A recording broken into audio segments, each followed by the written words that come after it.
heard, you dirty cocksuckers. Tell all your grave robbing friends I want them out of the city now! The nightmare of insane murder. From the depths of hell. From the angel of death.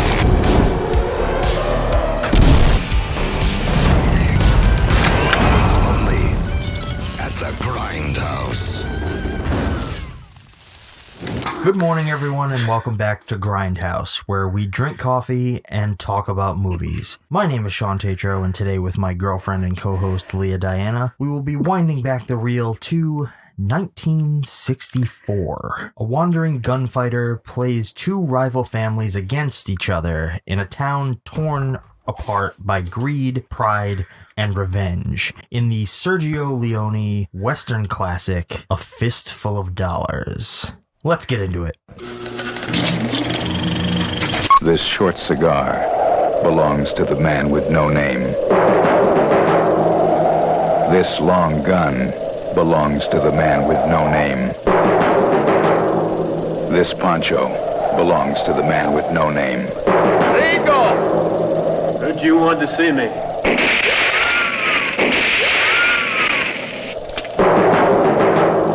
What's wrong, Ramon?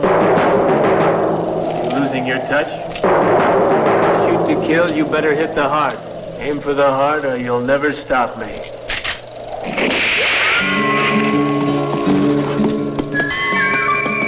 The man with no name. Danger fits him like a tight black glove. He is perhaps the most dangerous man who ever lived.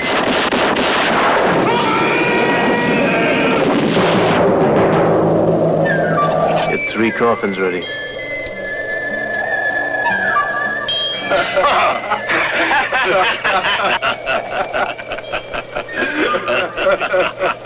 I don't think it's nice, you laughing. You see, my mule don't like people laughing. He gets the crazy idea you're laughing at him. Now, if you apologize like I know you're going to, I might convince him that you really didn't mean it.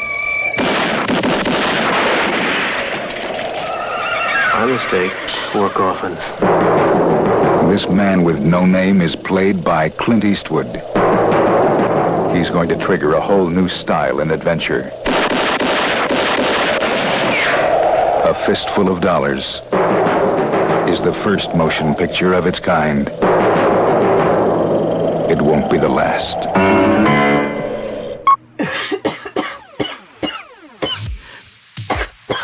Make sure there's 1 coffin when I get back. You're not going anywhere. Damn it! Thought it'd be funny. Are you ready for your mind to be blown a little bit? I'm hoping it will be. I fucking hate you because I like this. Yes!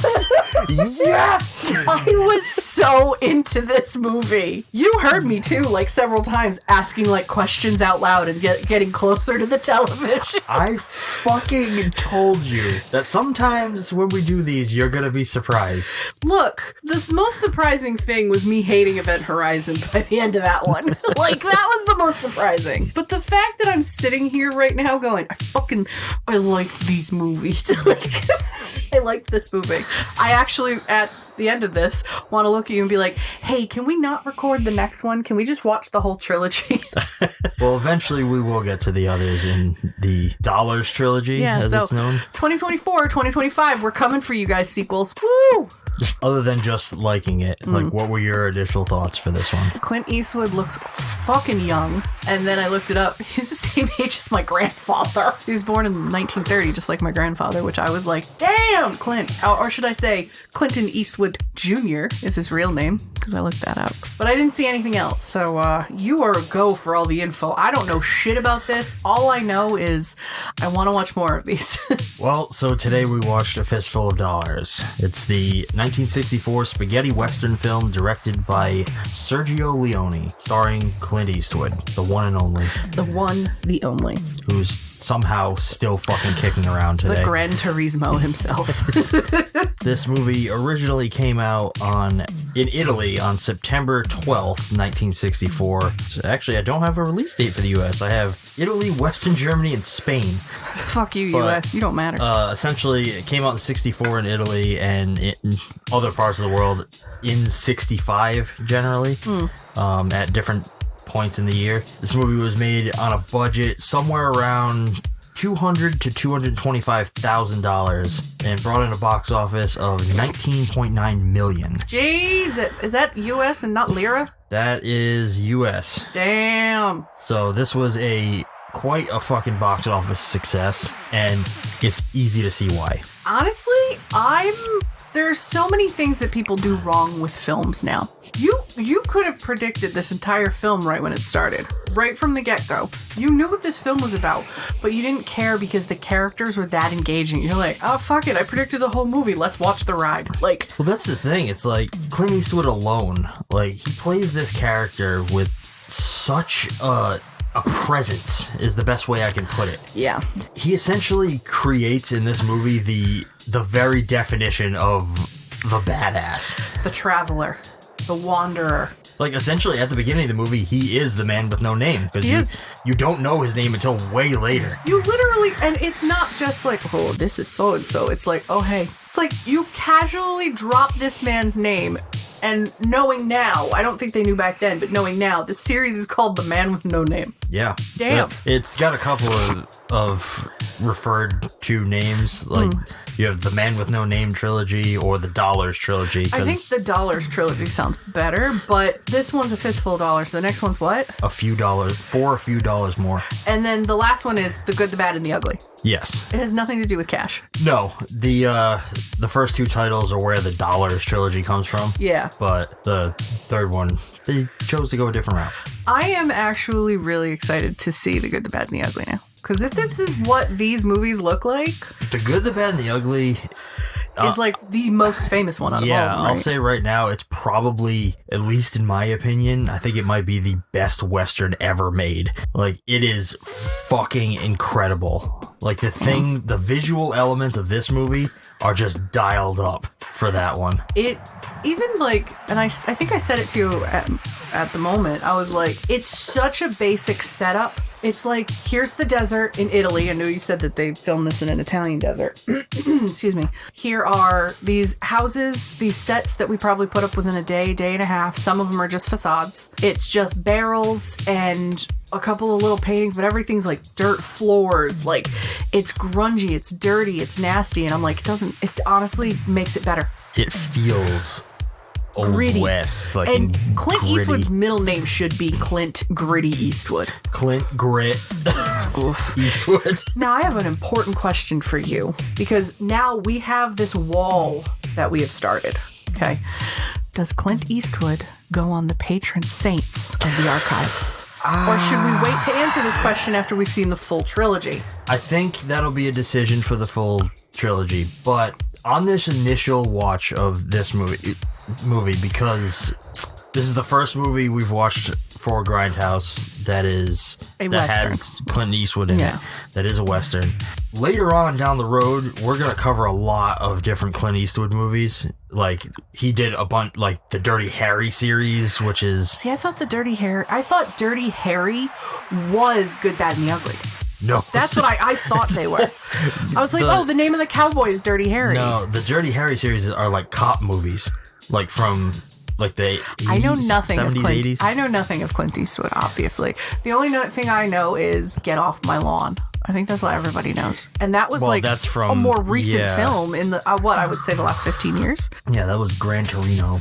You let me say Turismo or Gran Turismo is a fucking video game series. Gran Torino. You motherfucker. You let me make a joke, and it was the wrong joke, and now I look silly. It's fine. Nobody cares. Nobody's listening. Somebody in the comments is yelling at me. Nobody's ever commented. Really? I thought I'd get in trouble for a couple of things I've said on this podcast. Nobody's listening. Nobody cares.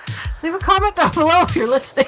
If you are listening, just say, hey! No. You know what you need to say? Gringo. Gringo. That is the key leave word. a comment below if you, Gringo. Jesus Christ. Gringo. One of the things I love so much about these movies, like, it's funny because while we were watching it, you kept mentioning them because the cat didn't like them. Oh, but yeah. the gunshot sounds, like, they're so, like, I hear those and it's like, that's the Old West. Yep. That's a Western. And it's the same 4 or 5 shots just on a loop, and I fucking love it. Oh, it sounds so great. Do you know what it reminds me of? Pirates of the Caribbean and Walt Disney World. Because when you're riding on the ride, that's what you're hearing.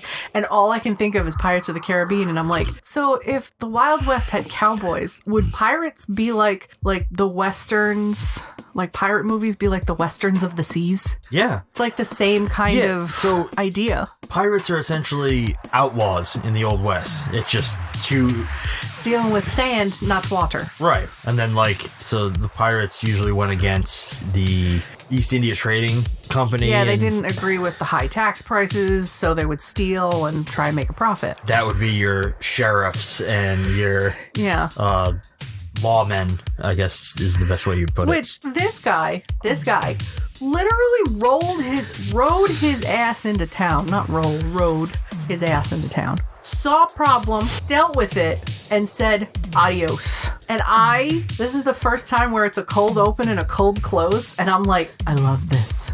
This is the only time you will get me to say, I like the cold open and I like the cold. I don't need to know anything about this man's past or future. This is perfect. So I have to slightly disagree with you on that. What? Not the cold open and ending. Okay. I mean, his coming into town, dealing with a problem, and leaving.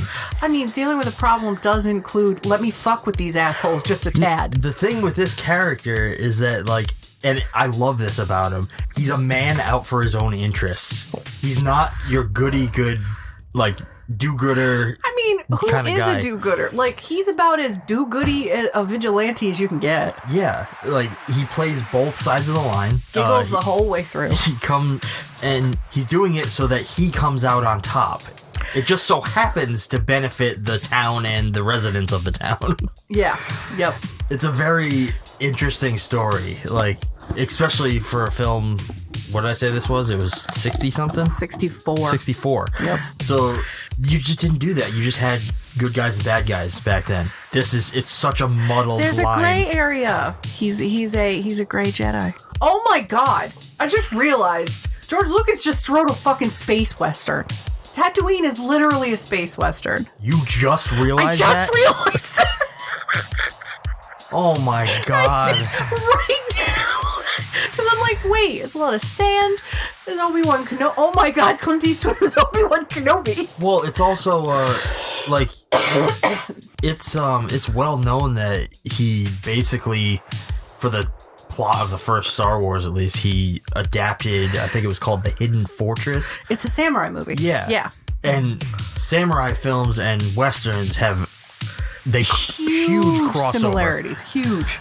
I don't think anybody even understood that, the influence of, the Western, Japan already fucking had it. Samurais were the vigilantes. They would go lawlessly from... Ronins were. Ronins. They would go, from town to town, making sure that things were respectful. You respected stuff. I don't think that's the right thing. Guys, I had some pot. Buckle up. Well, Ronins, they were the samurais without a master is what a Ronin is. And they essentially were outlaws. They would live outside the means of society, and they didn't have wives, they didn't have homes, they didn't have family. Yeah. Some of them were bad. Other ones were good. Yeah. It generally was just, I don't know, it's a different version of the same concept, I guess. So, Westerns are really Ronins, Ronin stories, basically. And Star Wars is not only stolen from Westerns, but it's stolen from Japanese culture. Star Wars is terrible. I wouldn't go so far as to call it terrible, because all artists steal.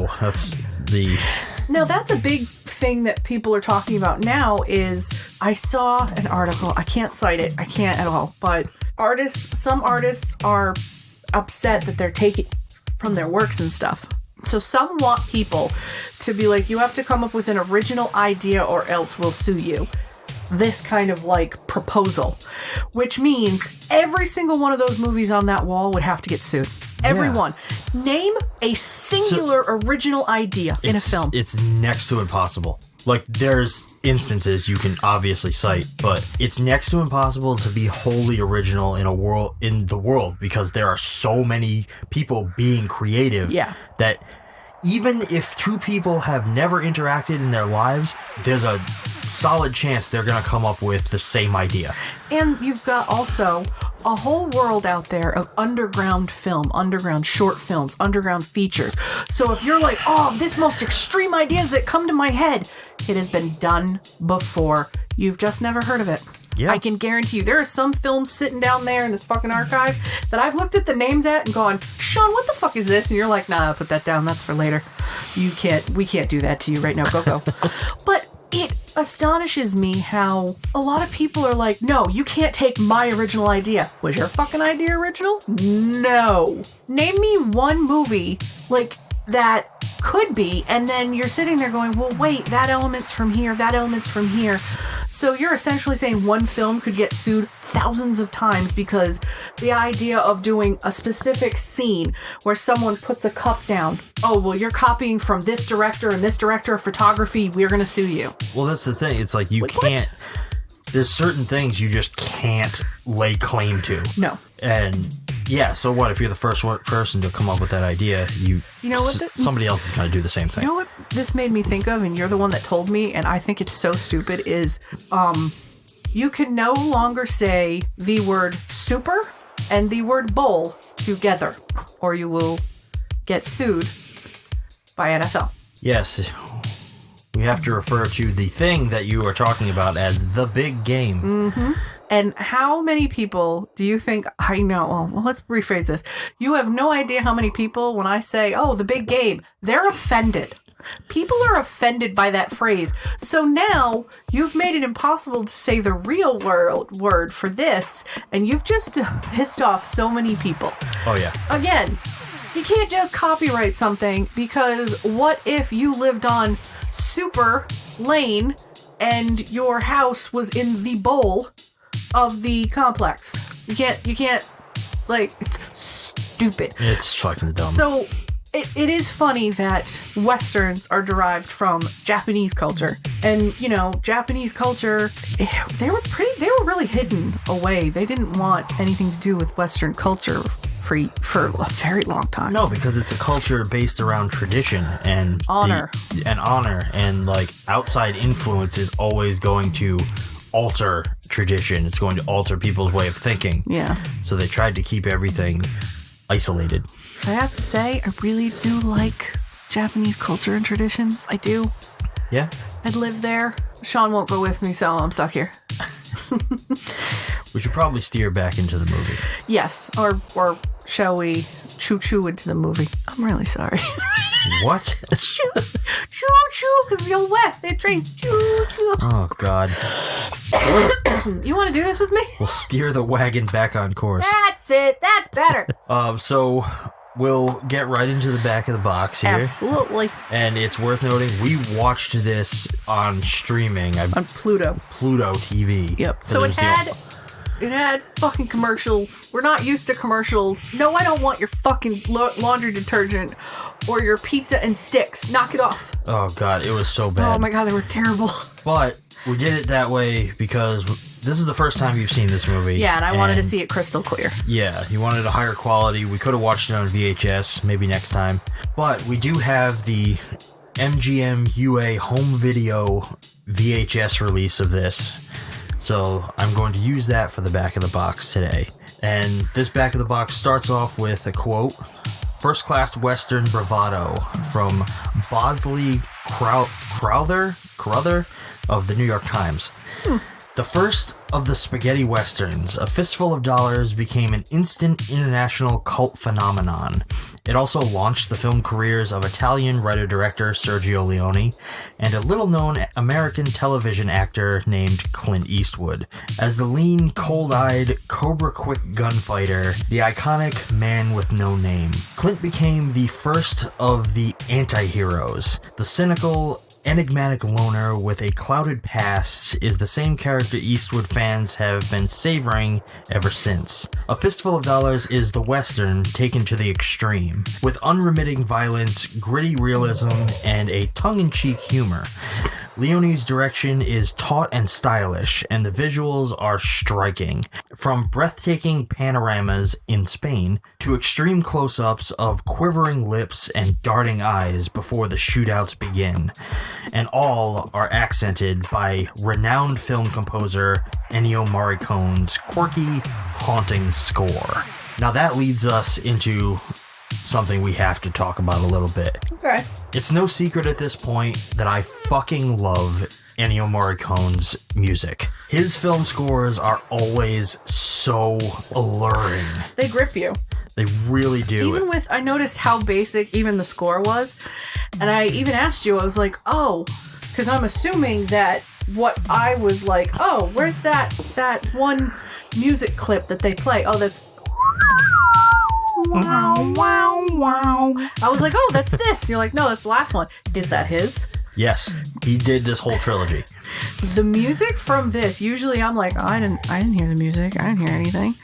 I heard the music because it's so fucking silent at moments. You're just there to watch the wrinkles on his face. The more wrinkles, the more aggravated he is. The less wrinkles, the more amused he is. Did you notice, so you know that iconic score, from the third film? Yeah. Did you notice the elements of that in this? Yes, it was in the last shootout. No, not the last shootout. It was in the Braxton, is that their names? That shootout. Well, yeah, it is in that. But there are elements throughout the whole score of this movie. There's wah, wah, the wah. little flute sounds, Yeah. the flute, there were basic flutes. The one sound I could remember was people going, ho, ho, ho, yeah, like that in the center of it, and that caught me. And it makes you think about it a little bit more. Obviously, he did these one at a time, so, he built off of the original score for the next one and then the one after that. But you could see how he was just slowly building this You can see the roller coaster going up. Yeah. And, oh god, the music of this fucking movie is so good. Do we own them on vinyl? Do we own any of the music on vinyl? I don't believe so. I might have The Good and the Bad and the Ugly. I have to double check. It's been a while since I've looked at my vinyls. That would be... We did look at them to give my baby sister a couple of duplicates. We gave her some weird duplicates. But, I realized we have a lot of vinyl. And even between the two of us, we have majority movie soundtracks. We do. That's mostly what I collect. I get some regular vinyls from various bands, but yeah. I'm mostly out to get movie scores because I just love listening back to them. Did I mention on the podcast the vinyl score that I made? No. I found House on vinyl. The original soundtrack for the movie House that we watched last year. The one where the girl was a watermelon and she bit her butt. That one. That was a fucking experience, let me me tell you. Oh my god, I am so sad that my friends have that because I told them they have to watch it. I don't think they've watched it yet, but I kind of wanted to pop it in and just let it play. Oh god. That and Battle Royale. No, those are my two Japanese go-to films. Pop it on. Oh, I'm sure there'll be more. Oh god, I did enjoy at moments where the music wasn't there. Because it made it a little more tense, when it was day for night and they were being silent, the soundtrack was silent, and I appreciated that. I don't know, I feel like his score, at least, in this film, in all the films, really, that he's ever done, I feel like they just envelop you. They pull you into the world of the movie. The second this movie started, I felt like I was in a Western. I didn't have to go through a whole bunch of shit to, believe that I was in it. Yeah. It was immediate. Instantly. And the first thing you see is him ride up to a well to get a drink for him and his horse. And then you just see that boy sneaking into a house, and you're like, what's happening? You're gone. You're in it. You're done. You're noticing it as he is, really. And I was really bummed that the commercials would take you out of it, and you're like, oh, fuck. Oh, yeah, and I have a gripe, Pluto.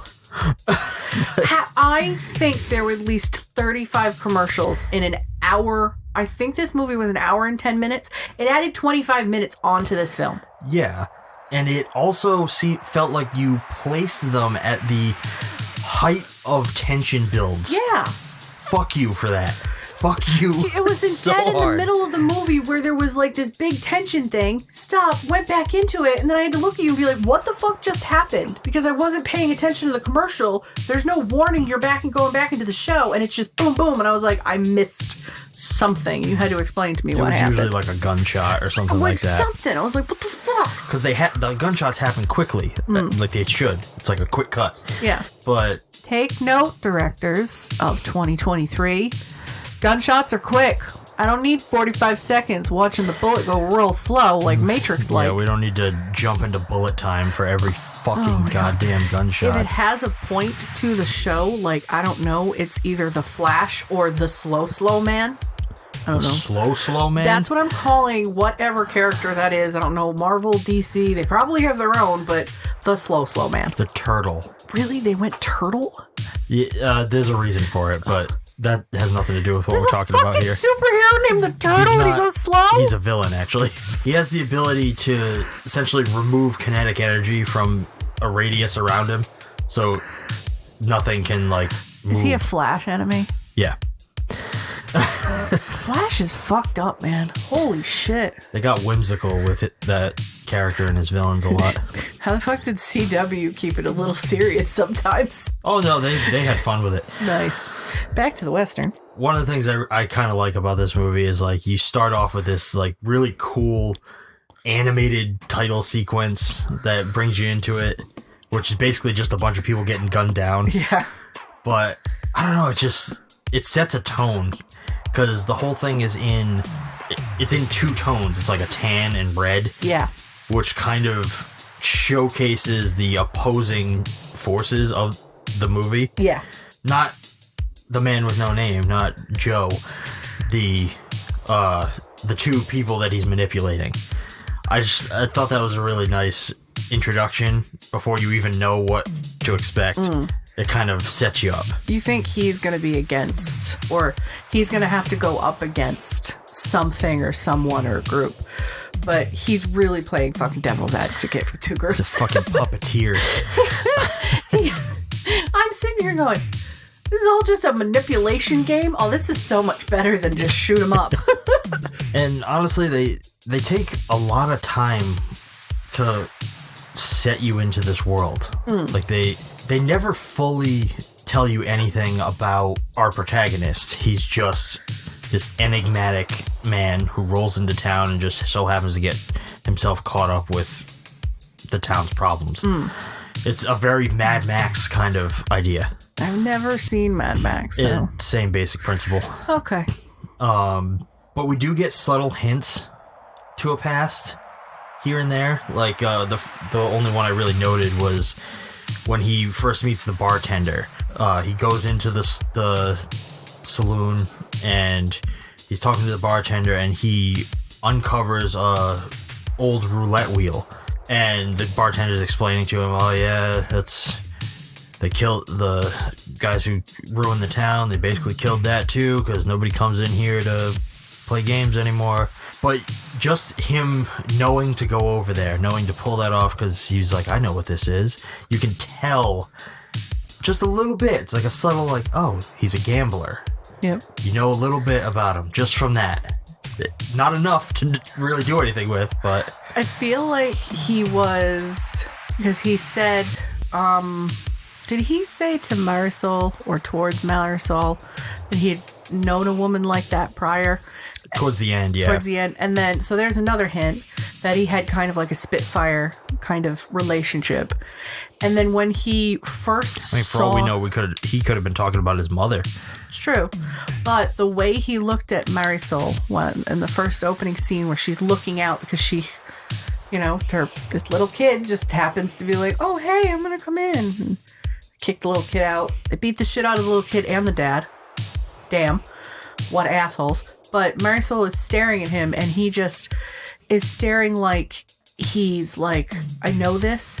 And then when he was looking at the kid, he was just faintly smiling. So to me, I feel like I made up this character in my head that he had a family, that something bad happened to his family and his kid, and now he's on his own. That's the beauty of it. Yep. Right there. The fact that you built this character in your mind. From a smile. From a smirk. That's why this is so good. Because the fact that the director and the actors, they allow for you to do this by just giving you this mystery to try and piece together yourself. Why aren't filmmakers doing this now? I hate the fact that all we get are these long, drawn-out, stupid paths and being told through not even context clues. You're physically fed stupid information. Do you want the answer? Oh, God, yes. Because through the studio's standpoint, through their eyes, audiences today are dumb. And they just want everything spoon-fed into them like they're a fucking invalid. You know what? And they're right. Because I hate cold openings and cold closings. I don't want that. I want to know what happened. I want all the information. This is the first time in a film where I didn't care. Because I wasn't dumbed down to by all these newer movies. This movie made me feel a little educated. Even though it was a Western. Spaghetti Western. I know nothing about them. But yeah, I cannot stand being spoon-fed all these information out of these films. But also, as a result of it, I hate the cold end, cold close. You find it intriguing, I find it irritating. I fucking love it. But as that conditioning from these places to make me feel like I was dumb? Yeah, I think so. Wow. Like, I got a bone to pick with you people now. We've spent so many years just being handed all of the information down to the minute details. And that's what limited it when we watch these limited series. They're spoon feeding you so much information. It can't just be a small, like, we finished The Midnight Club. There's no way that could have been an hour and a half film. No, there was God, so no. much information. No, it would have been insane. So is that a dumb them down, or is that a smarten them up kind of decision for these things? I think that's a smartening up kind of thing, because if you look at that, there's still so much room that they could have given you every goddamn little bit of information, and they didn't. They still made you, through very slight context clues, made you kind of come up with a story in your head. Yes. My mind is blown right now. Now, let me ask you something. Can you imagine this movie if Clint Eastwood had had more dialogue? Absolutely not. Well, we almost got that. What? When Clint Eastwood signed on to it, he had a lot of disagreements with Sergio Leone. And, he said that the script was too verbose. Like, so there was too much, like, exposition, too much dialogue. And it wasn't until he was able to convince Leone to cut his dialogue basically to the bare minimum that they started to work well together. Because so basically Clint Eastwood made this character what it is. Oh wow, like, okay. This wasn't Sergio's original idea. No, he felt like the character should be enigmatic. Yeah. And he was fucking right. It's what makes this experience so interesting. How many lines does Clint Eastwood have in this movie? Not many. Like, he talks very infrequently. Yeah. Like, I think for the first 10 or 15 minutes, there's no words coming out of his mouth. And it feels so much better because he's telling the story through his face. He doesn't speak until he gets to the bar, the cantina, He doesn't speak at all. And it's like, damn. The movie was also originally titled The Magnificent Stranger. I mean, I'm okay with that. When did The Magnificent Seven come out? Before or after this? I'm pretty sure it was before. So maybe he was playing off of that? I think so. They didn't change the title until almost 3 days before the movie hit theaters. Oh, shit. And, like, it was such a snap decision that, like, nobody even told Clint Eastwood. And as a result of that, he remained completely unaware that the movie was so popular until his agent pointed it out like weeks later. He was like, oh yeah, this is doing really well, but it was under a different title than he shot it under, so he had no idea. He's like, oh, that movie never came out. Yeah, it did. Yeah, it did, and it's made millions. I'm sorry. Can you explain that to me again? Way to fuck up. Way to fucking mess Clint Eastwood up. That's funny. And he actually almost, so during this period, Clint Eastwood was on a show called Rawhide. Okay. And he was under contract for that show, which prohibited him from doing any movies in the U.S. Oh, shit. There just so happened to be a clause that allowed him to do movies in Europe. So the only reason this exists and the whole trilogy exists is because he was able to get around that contract. I think that's fucking awesome. Jesus, that's so funny. The man wanted to do something on they had like a break in the series and he wanted to make something. All right, well, can't do it here. Going to Italy. I'm going to Italy to film a Western. Fuck yeah. Damn. Fuck yeah. And my mind was blown because I think it was Red Letter Media that made me realize when they were talking about Spaghetti Western. I just thought that there was some sort of tool or contraption back in the Old West that was called a spaghetti. So I thought spaghetti westerns were something to do with like a wagon wheel or a wagon. That's what I thought it was. It wasn't until a couple years ago when Red Letter was doing like a couple westerns or something. And I think they were talking about Good, the Bad, and the Ugly. I think so, because they said, oh, spaghetti western, like the Italian dish. And I went, Shawn, what does he mean? It started coming in my head. I was like, it's racism, Leah. Yes, I know it's racism, It's racism. Yes. But I didn't know that these films were basically the Western Giallo. I didn't know that they were filmed in Italy. They were with Italian, all this. I just thought, oh, Sergio Leone, he must have had Italian roots. I felt so dumb when you were like, no, spaghetti westerns are literally filmed in Italy. They're Yes. not even in America. And I'm like, how the hell did they know what fucking the Wild West was like in America? They're from Italy. And then I'm sitting here going, oh, Giallo films. Okay, all right. And the Italian are strange. Very strange. But they are good at what they They're do. really good, and it's so great. Unless it's the last couple of films that we watched. Crystal Plumage and Cat and Nine Tails. I still wish they were still more horror and less mystery. Well, you have to accept going in now that you've seen a couple. Oh yeah, the Giallo is like a spectrum kind of thing. Giallo's more thriller than it is horror. Yeah, for the most part. It wasn't really until Argento got the ball rolling that it got more horror. Yeah. So one of the things that I have to note is a lot of the set pieces in this film, they don't look fake. They did a really good job. Everything looks very real, or it could just be camera quality. You're talking about the literal sets. The literal sets. Okay. Because sometimes that shit can be pieced together with popsicle sticks and glue, and it is popsicle sticks and glue. You can see it. This actually looked really good. Because there's been other, I grew up with Bonanza. My grandfather still to this day watches Bonanza. That shit looked janky as hell sometimes. So I was expecting a low-quality, janky, shitty movie. No, they're not all like that. TV shows for sure were, because they were on a cheap-ass budget. And there are movies that look the same way. But there are bigger budget westerns that look fucking amazing. One that we should eventually cover, I believe it does fall in our wheelhouse. I'll double check the dates because I'm pretty sure it was 90s. Is Tombstone. The series? No, or the movie? The movie. Oh, with Wyatt Earp. What is his name? Kurt Russell? What the fuck am I thinking of? I have no idea what the fuck you're thinking of. Wyatt Earp. The guy who played Wyatt Earp. I can't. There's a lot of people that have played The big Wyatt old Earp. mustache. Gray hair. Describing Yeah, 20% I have no of idea what Hollywood. you're talking about. Oh, if anybody knows what I'm talking about. Yeah. But Tombstone is it's considered one of the greatest Westerns ever. And I will agree it is. It's fucking amazing.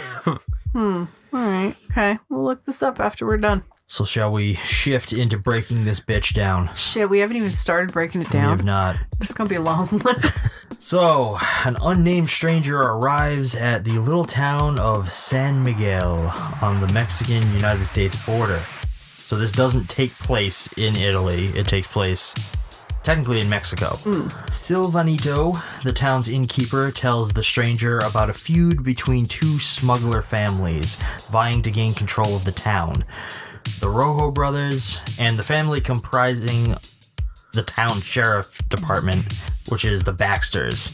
The stranger decides to play these families against each other, as we already talked about. He demonstrates his speed and accuracy with his gun to both sides by, he guns down 4 men in one of the coolest fucking scenes ever. Oh my god. Oh god, that's probably one of the most iconic moments of this movie. Is just that him walking towards where these guys are, and he walks by the town he's like the town coffin maker. Yep. And he just says prepare 3 coffins. And the guy's like, what? He says, prepare 3 coffins for me, will ya? Does his thing, walks back and goes, I lied. I need 4. Oh my god, I got turned on by a fucking 60-year-old movie. It was fucking awesome. Damn! He ends up seizing an opportunity when he sees the Rojos massacre a detachment of Mexican soldiers who were escorting a chest of gold. He ends up taking 2 of the dead bodies to a nearby cemetery and kind of sells the information to both of the groups, saying that 2 of the soldiers that were gunned down survived the attack. And what does he tell the Baxter family? Oh, I forget. They kind of muddle that part because he sneaks into the wife's room. Yeah. And then, her husband, he's just like, I have some information. And then it cuts to her husband coming in and he steals his gun. And he's just like, hey. When a dude's in another man's dude's wife's room, no tricks. Give me a gun, don't kill me. And the wife just tells him, pay him $500. He's got information you're going to want. Yeah. And so I feel like they said the Rojas were the ones that took the golds. And there's 2 men in the cemetery that have information about the Rojas and the gold that just left, or something like that. Yeah, some of this information, because the audience is kind of following along with all of this, they glaze over it here and there. They let you fill out your own conclusions for some things, which is very smart for this. Each of the factions race to the cemetery, the Baxters to get the supposed soldiers to testify against the Rojas. Rojo is it's pronounced a candy? It's written Rojos. But all right, and the Rojas are going to silence the 2 soldiers. So this engages them all in a gunfight. A gunfight in a cemetery at midnight. Which is shot during the day. Oh my god, the day for night stuff. Guys, it is clearly the middle of the day. Could you have toned the blue color just a tad down in the sky? Because it's so crystal blue. This is why, so back then it was a different story, but this is why you never shoot day for night.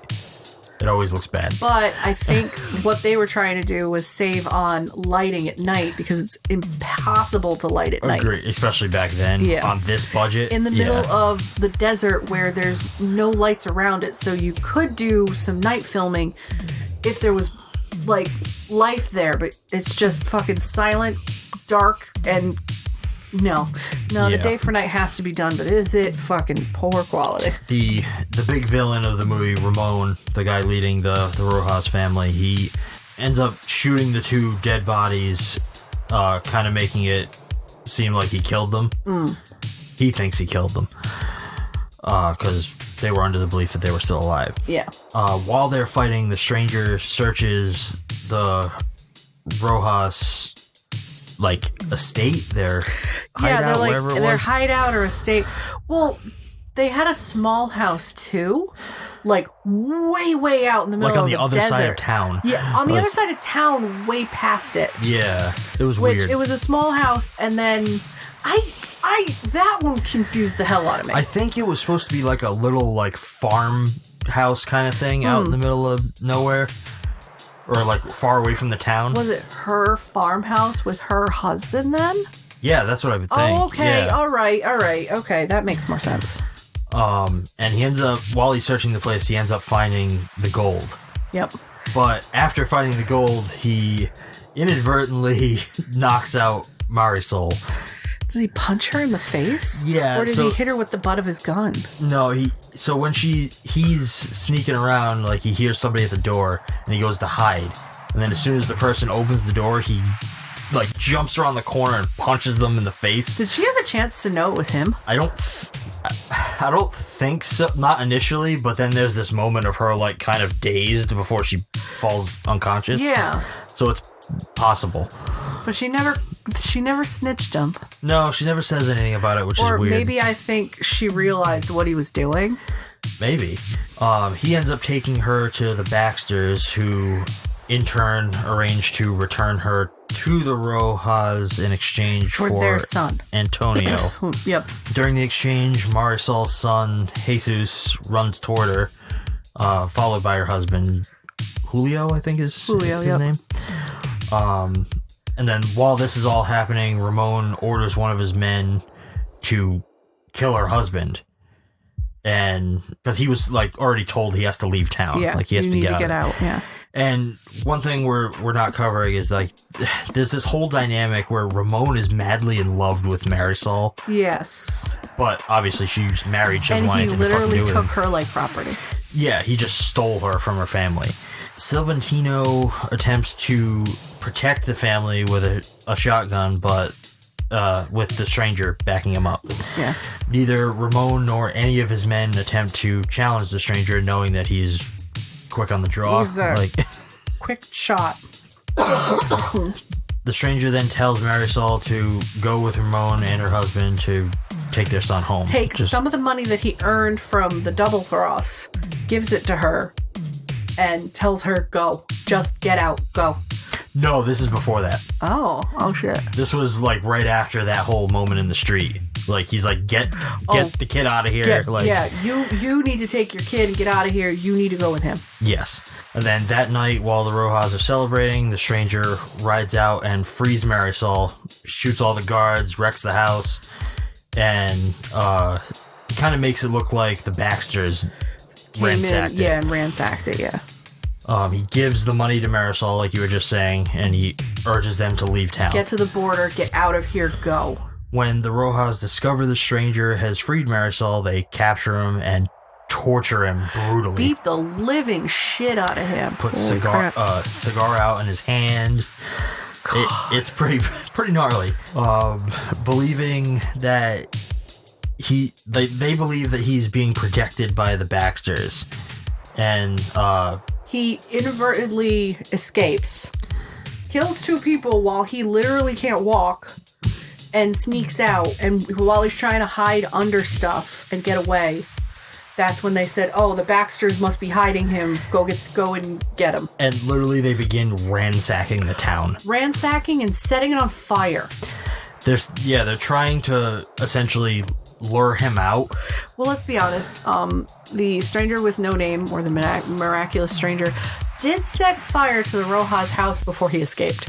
Like, this man killed That's two true. people, set the place on fire, and was able to stealth-like snake hide under shit and then hide in a coffin. Why did they not think to look in the coffins? I don't know. Like, that's like a big hole, like, hey, body-shaped hole. Plot device. Can't help plot devices. This leads to probably one of the more brutal scenes of the movie. So they set fire to this building that they believe the Baxters are hiding in, and as all of the people inside come filing out, surrendering, hands in the air, they just start gunning them all down. Which makes you realize that the Baxters were the lesser of the evils. In my opinion, but I believe they also were trying to make the Americans look better in the spaghetti Western than anybody from Mexico. Yeah. Because it was the way things looked. Because I was like, why is this movie painting the Baxters, who are also smugglers and doing bad shit? They paint them as the better people. Maybe they were because always cleaner. They were always neater. The Mexicans were always disheveled, nasty, dirty, sweaty. And I'm like... That's how it was in a lot of Westerns. It's like, wow, like, this looks racist. Yeah. Just gonna call a spade a spade. The thing I like most about this sequence is that Leone kind of lingers on the madness of it. So, like, he starts doing these shots where the camera goes almost handheld, and it's like getting right up in the Rojas' faces individually. Doesn't it remind you a little bit of Sam Raimi? Yeah, very much so. And it gets in their faces as they're like maniacally laughing while they shoot these people. Bruce Campbell would have looked good in this film. Just saying. I might be able to tickle that bone later. Really? But I don't know, it's like he's almost like emphasizing the erratic like they're going fucking insanity nuts. of it. Yeah. It's so disgusting, honestly. But it sells it so well. Throughout all of this, the stranger escapes the town by hiding in a coffin, as you said. And he ends up hiding out in a nearby mine. And the coffin maker tells him that they captured Silventino and that they're torturing him for information because they want to find out where he went. And this ends up forcing him to go back to town. Mind you, he's been gone long enough to heal up from his wounds. Pretty well, but his hand's still wrapped. Yeah. And he gets back to town and immediately confronts them before they can do any real harm to Silventino. And it's this big climactic moment. It's kind of the old style Western duel, but it's wow, wow, wow. It's our protagonist against a group of guys. And so throughout the movie up until this point, Ramon has this character trait about him where he only uses a rifle because he believes that a rifle is the true way to kill somebody, that a pistol is never good enough, it's too easy for you to survive, essentially. He demonstrates that a lot throughout this movie. He's constantly using this thing to gun people down, and he has this thing where he's you shoot him in the heart. Shoot in the heart. Aim for the heart. So this comes to a head in this sequence where he levels his rifle and he just starts shooting the stranger, but the stranger keeps getting up. And he keeps coming. Taunting him. And he's taunting him. He's like, come on, Ramon. What's wrong? You said shoot for the heart. You said pistols suck. What's wrong with you? Damn. And he does this until Ramon runs out of bullets. And this is the classic reveal that everybody knows, where he lifts his poncho and he's wearing the makeshift bulletproof vest. Is that where the joke in Back to the Future 3 comes from? It's the exact scene. They just replicate it. Oh, is that why Marty's dressed like that? Yes. He's dressed like Clint Eastwood. Oh, that's why his name's Clint. Yes. See, that's what I meant. That's what I meant when I told you that next time you watch that movie, you're going to notice so much. Oh my god. Is that why Biff looks like that in that movie? Because he's not supposed to be this dude. He's the good, the bad, and the ugly dude. He's supposed to be more similar to Lee Van Cleef. Yeah. Isn't his name Van Cleef? Biff Van Cleef or some shit? No, it's Mad Dog Tannen. Mad Dog Tannen. Biff Van Cleef. Biff Van Cleef. What were we saying about Biff the other night? The Biffining? I don't even know. Oh, we were making something up with Biff. Some kind of joke about Biff. It was inappropriate. It was very inappropriate. But everything's inappropriate. Just think about what we might mean by saying the Biffining. I hate myself. Damn it! I never realized that because I was like, oh, this seems really familiar. just fucking clicked that's this same scene from, and I hate Back to the Future 3. That's the one I don't like. They're all good in their own way. Anyway, so the stranger ends up gunning down all of Ramon's men, leaving him standing. And he tosses away his gun and tells Ramon, "Go ahead, pick up your rifle. Show me that you can gun me down before I get you. Go ahead." He doesn't have the piece on there anymore. He took it off. And then they both walk over to their guns, and it's this really awesome moment where they essentially both at the same time grab their guns, reload, and you just realize pistols are faster than fucking rifles. Yup. And he guns Ramon down in the streets, and it's fucking awesome. And then he grabs his shit from the cantina, and the old guy, forget his name already, Silventino. I almost called him Sargento. Nope. Like the cheese. Silventino says, "Are you not going to stay? Where are you going?" He's like, "Made money here already. I'm going to go to the next place." And that's it. He gets on his horse, and they go. And the only thing you see is the old man, the Undertaker, measuring the dudes for the coffins. And I'm like, that's funny. He's just like, well, back to work. The star of the show was the Undertaker. No offense. He's so funny. He was like, "Oh, business for me." Like, Jesus. Oh, this is good. The end. The end at the end. It took so long for it to get there just so you could watch Clint Eastwood just clear the edge of that building, and you're like, damn. And do you kind of get where that tradition, where that stereotype of the wide, long shot comes from? Why can't we have more of that? Why can't directors just film in that's not 3/4, that's 16:9 widescreen? No, 235. 235. This one might have been 239, but I'm not positive. It was very long. It was very long. I'd have to double check on that. It's what we call letterbox, right? Yeah, basically. I loved letterbox. Like, I purposely bought the gold version of Titanic because it's better in letterbox.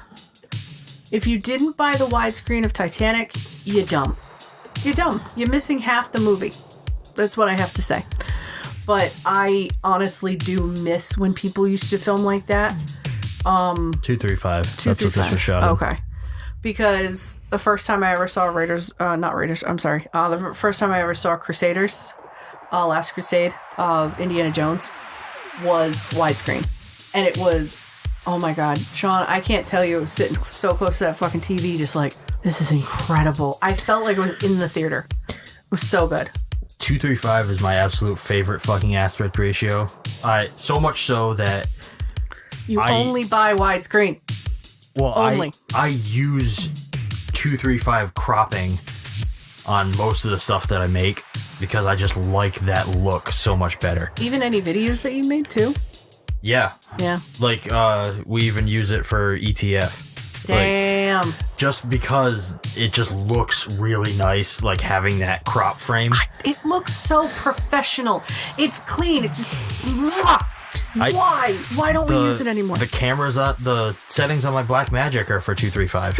Like, I love how that looks, and I always frame for it. I really liked this. Really did.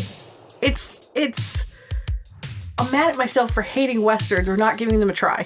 And that's why we do this. We started this podcast because every time you'd be like, "Have you seen?" I'd be like, "No." You'd be like, "What?" And this is what's how this board. But it's not just for you. Like, it's the whole idea of, like, we started this so that we could watch more movies that we'd never seen. Yeah. And now we're digging into the bottom of the barrel for some shit. Yeah. Like, like, we've never seen this movie. Let's see it. And we're digging, like, as deep as we can, which is kind of nice because you could stand at the wall over here, the archive, or you can go on Netflix and you sit there and everybody's fucking guilty of it. Everybody. There's so much content being thrown at you, you never know what to watch. You just doom scroll forever. Oh my God. And TikTok, Instagram, Facebook, they all have that short form bullshit. We don't like short form in this house, but I watch so much of it. It's disgusting. I fucking hate it. short form is just, it's ridiculous. It is. It's just so much content thrown at you, so much, boom, boom, boom, boom, boom, boom, boom, boom, boom, that I get so confused watching like Netflix or something. You've noticed over the last like week or two, I'm forcing myself to watch a Netflix show. I'm forcing myself because I want to get back to watching actual production things. I am so tired of the short form, and I don't think the rest of the world is at this point yet, but at some point, all of this stuff that's built off of short form, guys, it's gonna fucking fail. Like, it's stop doom scrolling. Stop it. You're wasting 4 hours watching stupid people dance or complain about their problems. You could do that by watching a film, you know? Get cultured, you thick fucks. Thick or sick? Thick. Thick with two or three K's because you don't deserve a C. Thick in the head. Kink, kink, kink. All right. Did you have any favorites? He didn't say get off my lawn. I was very upset, but then again, it was all just sand, so it made sense. My favorite was the two guys at the bottom of the ramp. Barrel. Dead. And the blood. I'm like, a barrel shouldn't have been able to kill them like that. It shouldn't have. Like, physics and smarts. The blood was so smeared, it looked like they were crushed by a boulder. And I'm like, wait a minute, hang on, time out. That was probably filled with liquor or oil. Yeah, it's heavy, it's gonna do damage. Those guys are never gonna walk again. Based on the fact that he set it on fire. Afterwards, I think it's oil. Well, no, it could be alcohol or oil because it burns the same. But, like, those guys would have broken their legs, not been crushed like grapes. Still, my favorite, because this man is literally like army crawling with one good arm and a leg. And he's still kicking ass. Like, yes! But you. It's honestly hard for me to pick a favorite for this. So just say the whole thing was your favorite. Yeah, the whole movie is fucking incredible. This movie was absolutely amazing. I think if I had to pick one scene, that first, like... The introduction? That first, prepare 3 coffins scene. Oh, God. Like, I fucking love that scene so much. I lied. I need a fourth. Do you feel that you would have done this movie any differently? Nah. Honestly, I probably would have fucked this movie up. I would have been like, no, we need to tell more story. No, he needs to ride off in the sunset. 'Cause that's the fucking cliche with every fucking Western that I know. Ride off into the sunset. No, I wouldn't have done this movie any better. It would have been worse. This movie does not do... Don't fucking touch this movie. Clint Eastwood is still alive, and he can kill you. That man could kill anybody. This is one of those, like, absolute classic type of films that, like, you can't remake it. You can't do it. Nope. Nobody ever should. Nobody should try, because it's fucking perfect the way it is. Nobody's ever gonna play the man with no name like Clint Eastwood. This is just like Taxi. Don't fucking touch him. At all. We said not to touch Talking about Taxi Driver? Yeah, Taxi Driver. Oh yeah, Taxi's a whole different thing. Taxi's different. Taxi's weird. Yeah, this is like Taxi Driver. Don't fucking touch this. Leave it alone. Is it mainstream exploitation or other? This is other. This is Spaghetti Western. This is other. What are you looking at me like that for?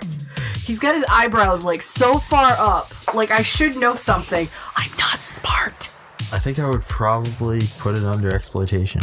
Why? Because it had an R rating, which was weird. No, just like a lot of Westerns kind of, especially spaghetti Westerns, fall under exploitation. This one, it is more artful, in my opinion, but I think it's got enough of that punch to put it into the exploitation era. Okay.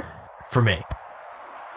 Not everyone would agree with that. This is a spaghetti Western. This is a Western. Like, whether mainstream or not, because Quentin Tarantino kind of did a Westernish movie and kind of made it a little...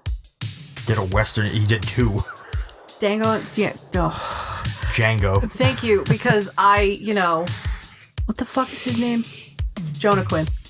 I Jonah Quinn Phoenix it all the time. Django Unchained and The Hateful Eight are both Westerns. The Hateful Eight, yep. Oh, because in Indignant, Inglorious Bastards is like a It's like Nazi Germany. World War II kind of ish. Man, he likes like relevant like past stories. Yeah. Well, he just tells the stories he wants to tell. I like it. I'm eager to see what your 10th and final one is, buddy. Please don't do a rehash. I'll kill you. He's not that stupid. I feel like I should ask you where this ranks on your Giallo scale, but it's not really a Giallo. No, but Giallo now is Italian cinema. On my Giallo scale, where would I put this? I might put this right behind The Beyond. I would probably do Suspiria, The Beyond, A Fistful of Dollars. Okay. Let's preface, this is not a Giallo film. Don't think that it's a Giallo film if you've never seen it. We are just putting quotations around Giallo because to me, as a simple woman who doesn't know anything, because I'm not smart right now, Giallo is Italian cinema in my mind. Anything Giallo, when I say it, is Italian cinema. When Shawn says it, it's true Giallo-esque films. Because I'm always going to refer to it as, even if you try to correct me, you know I'm stubborn. I never fucking remember. So that's why it's Joaquin Phoenix. Because I didn't know what the fuck a Joaquin was. Oh, God. At any time. And nobody corrected me for years. Because I always say, oh, Joaquin Phoenix? Joaquin Phoenix? It took years for people to be like, do you mean Joaquin? And I'm like, is that how it's spelled? Joaquin Phoenix. I was like, his brother was named River and he got Joaquin? Well, what the fuck? Do you have anything else you would like to talk about for this film? Fistful of Dollars. I think I want to see it again. I want it to be like maybe this summer. And I think I want it to be the VHS. I want to experience the VHS now that we've seen it. Well, we can do that. We can. But I want to wait a little bit. Let's sit on it. I want to get the fucking Blu-rays for these. So bad. Does the Criterion Collection have a Blu-ray collection of this? I don't know. Oh, God. I'm checking that when we're done. Out. Yep.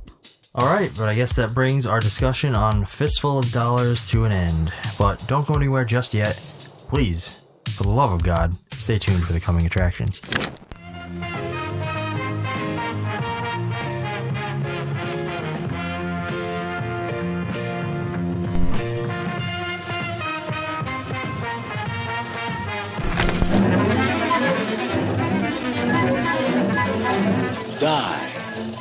Die, my darling. Die. Harry? Bye-bye, my darling. Bye-bye. Die. Mr. Stripboy! Die, my darling. It's quite for the best that I lay you to rest. Die, my darling. You never intended to remain true to this, Stephen. They are insane. All of them. Help! Get me out of here!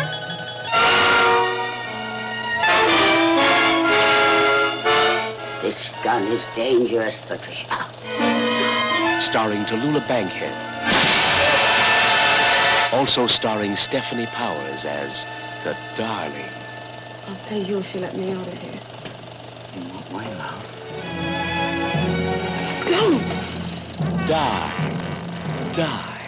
my darling. Die. What will you do when Alan comes to get me? Beg for mercy? Cry? No one is going to find you here, Patricia. There's no one here to help, darling. Only to kill you, darling. Only to kill you. Or worse, darling. On the car, do you? You know what the price is, though, don't you?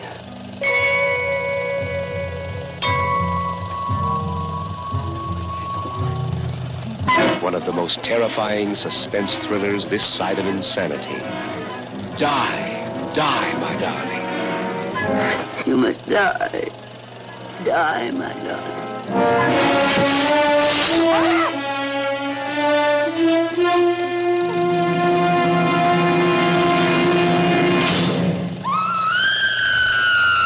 This is another Grindhouse list pick that I went purely on the title and the cover. I have not read or know anything of this. So whatever you guys just heard, we have no idea what you heard. Shawn might, because he has to, like, get the fucking trailers. But I don't think you've gotten the trailer for this one yet. I have, but I didn't watch it. Okay.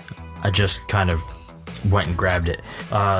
I know nothing about this movie other than what the cover tells me, which is not a whole lot. It looks like it has something to do with a murderer probably trying to kill a woman, but... Aren't they all? Yeah, most of them are, Most of them are just a murderer trying to kill a woman. I don't think I've really seen too many where a murderer is trying to kill a man. Make it happen, kids. Filmmakers of the world. Amongst the world, unite and make a film. I was trying to Spice World it, but it's not happening. Yeah, with a title like Die, Die, My Darling. I know, I love that title. That's awesome. I was scrolling through, I read that because I found this one and As Soon the Darkness in the same time. And I was like, I was on a kick of like the title just being interesting. And I was like, Die, Die, My Darling. I'm like, oh, I want to know what this is about. You know, there's like a whole series of Die films. Yeah. That none of them have anything to do with each other, but there's like this one, there's one called Die Demon Die. There's a lot like that. Isn't there something like Die, Die, My Love? Probably. I Die, know I've Die seen, Forever or something like that. I know I've seen many titles that are very similar to this. I'm hoping this one's good. Hopefully. I mean, the last like murder mystery was pretty decent. This is from 1965, so... We're on a 60s kick today's kids. Oh, yeah. Two very different films from the 60s. But as it's one I've never seen, I'm very interested to watch it. This one, the version we have is in stabbing color. So that could be fun. Yep. I'm wondering if this was shot in color or if it was Technicolored after. I don't know. We'll have to find out when we look up info. Yeah, we'll have to look into it. But I think that wraps up this episode. I'm very excited for the next one. We lied. We need a fifth coffin for this episode because it's done. Oh, if you want to keep up on everything that we're doing, follow us on Facebook and Instagram at Grindhouse Podcast. We're on Twitter at GrindhouseCast. You can find us on Discord, where you can chat with Leah about this film or any of the films that we previously covered. Or you can, be bold and suggest us some movies that you might like to see us cover. All the links for everything are going to be down in the show notes. Listen to us first thing every Monday morning and give us a rating on Apple Podcasts, Google Podcasts, Stitcher, or wherever you get your morning fix. If you like what we're doing and you want to show this show some support, you can subscribe to us over on Patreon or directly through Acast, where you can get yourself access to ad-free listening and unlock some fun, exclusive bonus content that we really need to make more of. Yeah, we really need to get on that. We've been lacking, so I'm not surprised nobody has given a shit. Yeah. Until next week, I'm Shawn. I'm Leah. Thanks for listening, and keep watching. Ooh, wah, wah, wah.